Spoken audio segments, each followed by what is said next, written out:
yung POS machine na pwede nyo pong gamitin sa lahat po ng mga transaction nyo. So, pwedeng mag-withdraw yung mga 4-piece at pwede din pong mag-withdraw lahat ng ATM. So, kahit anong ATM po sa area, pwede po itong POS machine.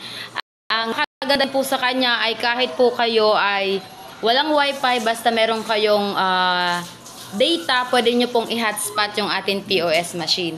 So, ito pong POS machine, pwede nyo pong i-avail, i-PM nyo lang din po ako para po automatic din po ma-process natin siya.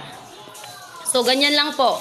Meron tayo dito, pwedeng mag-cash out, pwede din po tayo mag-balance inquiry, at pwede po natin i-insert dito mismo yung ATM. Plus, eto naman po, pwede natin i-charge yung ating ATM. At meron din po tayo power buttons, syempre po. Plus, dito naman po lalabas yung ating resibo. So, once na may mag-withdraw po sa atin, dito po, pwede po natin ibigay. Katulad po nito. Ayan, meron po nito. Ayan. So, lahat na mag-a-avail, i-PM nyo lang po ako mga partners para mag-guide ko din po kayo. So, thank you mga partners.